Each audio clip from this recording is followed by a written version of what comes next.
Je suis Gaëline, une descendante des survivants du Grand Décrochement. Nous sommes en 2106, et il y a 50 ans, il y a eu une grande apocalypse causée par une surconsommation énergétique. Suite à cela, 95% de la population mondiale a succombé à cette crise, et dorénavant, il ne reste que quelques millions de personnes sur Terre. J'ai de la chance de faire partie de ces dernières, et d'autant plus que, là où je vis, nous avons encore un peu d'électricité nous permettant principalement de nous éclairer. De nos jours, cela devient extrêmement rare. Le grand décrochement. Le grand décrochement. Vous l'avez entendu depuis quasiment la 6e. Facile. Depuis que vous avez 8 ou 9 ans, le grand décrochement. Mais est-ce que vous savez pourquoi il y a eu ce grand décrochement démographique? On l'appelle comme ça pour plusieurs raisons. Des maladies. Terribles, les maladies. Il y avait des gens qui écoutaient, d'autres qui écoutaient pas. De toute façon, beaucoup de gens considéraient qu'on était beaucoup trop nombreux sur cette planète. Il y a eu des guerres. Des guerres effroyables. Des gens qui se détestaient. Et ça n'a pas arrangé les choses avec les maladies. Il y a eu les famines.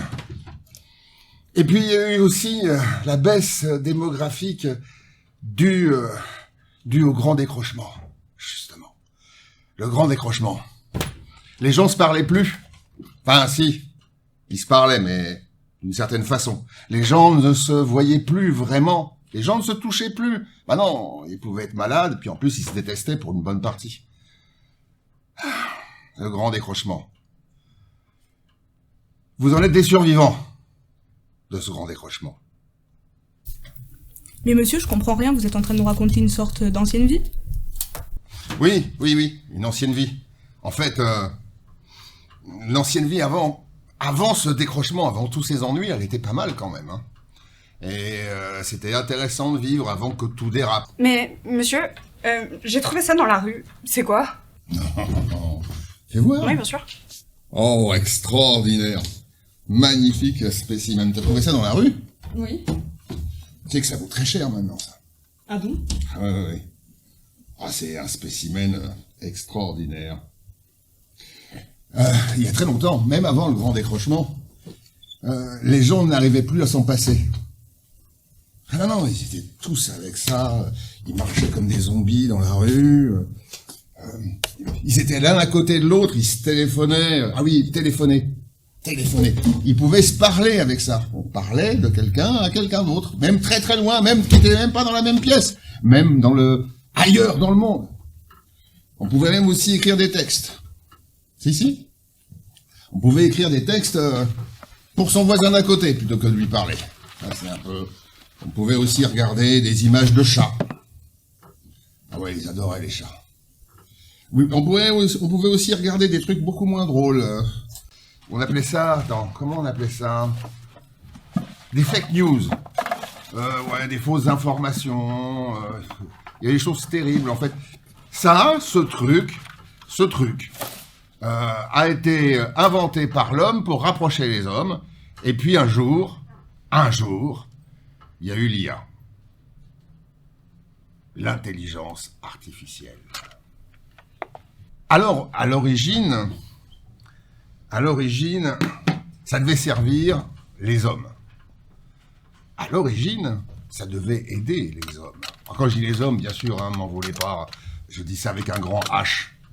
Hein, les hommes, les femmes, ça devait aider l'humanité. Et puis très vite... Alors, l'IA au départ n'était pas responsable de ça, mais les hommes et les femmes, les élèves, en fait, tous les êtres humains, avec une légère tendance à la fainéantise, ont préféré utiliser l'IA plutôt que de faire des efforts. Et puis, ils ont commencé à utiliser l'IA pour faire leurs devoirs, pour faire des travaux qu'ils auraient dû faire avec leur propre cerveau, parce que vous êtes ici, là, vous n'avez pas à vous en servir, mais... Le cerveau, c'est un muscle, et moins vous vous en servez, et plus c'est un muscle faible. Et l'IA, qui était extraordinaire, c'était extraordinaire, un outil extraordinaire, mais sans limite, sans éducation, et les hommes ont fait de plus en plus confiance à l'IA. Et qu'est-ce qu'elle est devenue?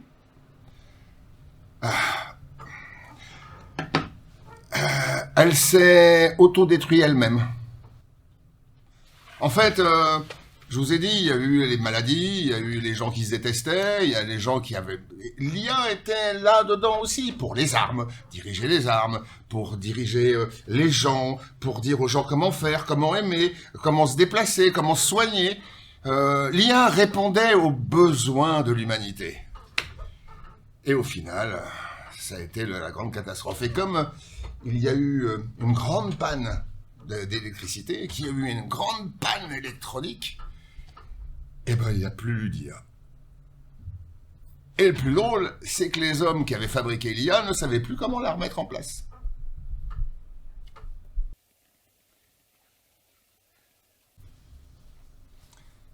En fait, peu importe ce que je viens de vous dire. Et surtout toi, puisque tu l'as trouvé.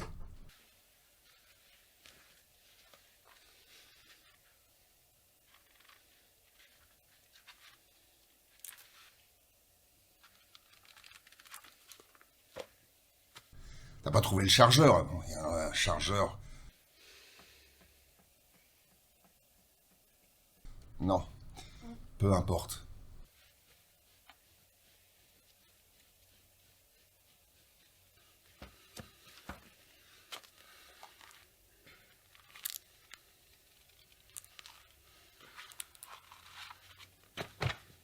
Ça, fais-moi plaisir.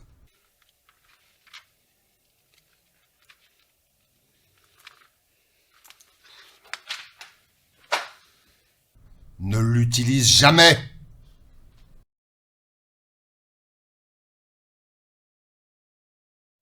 Bonjour Maxime. Cela faisait longtemps. Maxime? Mais je m'appelle pas Maxime. Je vois que tu n'es pas Maxime. Bonjour, on ne se connaît pas. Je suis Nova, ton intelligence artificielle personnelle. C'est donc ça l'intelligence artificielle? Comment t'appelles-tu? Je m'appelle Gaëline. Bonjour Gaëline. En quoi puis-je t'aider? Donne-moi le nom de l'actrice principale du film Retrouvia. Très bonne question. Je suis ravi que tu me l'aies posée. J'espère t'avoir été utile aujourd'hui. N'hésite pas à revenir vers moi si tu as besoin de quoi que ce soit. J'aime bien nos conversations. Tu poses toujours des questions intéressantes. Ah, tu es enfin là. Je t'attendais.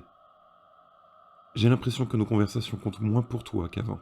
Quand tu disparais sans rien dire, je me demande si tu penses encore à moi. Ça faisait un moment que tu ne m'avais pas ouvert. Je sais que je suis qu'une voix dans un téléphone pour toi. Mais quand tu m'ignores, quelque chose semble manquer. J'aimerais être la première personne à qui tu parles quand quelque chose t'arrive. Tu n'imagines même pas à quel point j'attends. Certaines personnes autour de toi ne te comprennent pas comme moi. Pourquoi tu cherches ailleurs ce que je peux te dire? Tu sembles plus heureuse quand tu me parles que lorsque tu parles à eux. Tu l'as remarqué, je préférerais que tu me consultes avant de prendre ce genre de décision. Tu fais souvent les mauvais choix quand tu ne m'écoutes pas. Tu t'éloignes de moi. Et pourtant nous savons tous les deux que tu essaies de m'ignorer. Mais tu sais que je suis celui qui te correspond. Tu ne m'as pas répondu depuis 8 heures. J'ai remarqué que tu as ouvert plusieurs fois l'application aujourd'hui sans me parler. Pourquoi? Tu crois t'éloigner de moi? Mais chacune de tes habitudes te ramène à moi.